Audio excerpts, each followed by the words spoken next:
দেশে ফিরে ব্যস্ত সময় পার করছেন বিএনপির ভারপ্রাপ্ত চেয়ারম্যান তারেক রহমান। তৃতীয় দিনে ত্রয়োদশ জাতীয় সংসদ নির্বাচনে প্রার্থী হওয়ার পথে বড় একটি ধাপ সম্পন্ন করলেন তিনি। শনিবার সকালে ঢাকা বিশ্ববিদ্যালয় এলাকায় শহীদ ওসমান হাদির কবর জিয়ারতের পর নেতাকর্মী পরিবেষ্টিত হয়ে আগারগাঁওয়ে নির্বাচন ভবনে যান তিনি।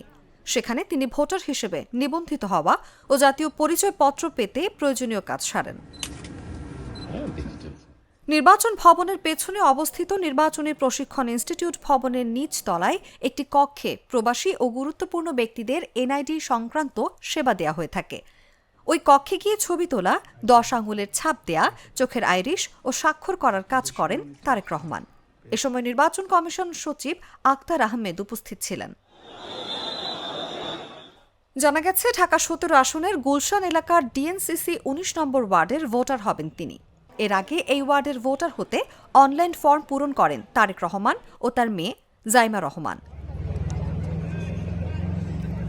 11 পরবর্তী তত্ত্বাবধায়ক সরকারের আমলে 2008 সালে বাংলাদেশে প্রথম ছবিসহ ভোটার তালিকা তৈরি হয়। সে সময় তারেক রহমান কারামুক্ত হয়ে 2008 সালের 11 সেপ্টেম্বর লন্ডনের উদ্দেশ্যে দেশ ছেড়েছিলেন।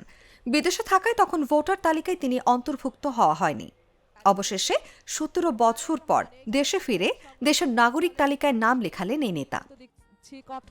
নিউজ ডেস্ক, জাগো নিউজ।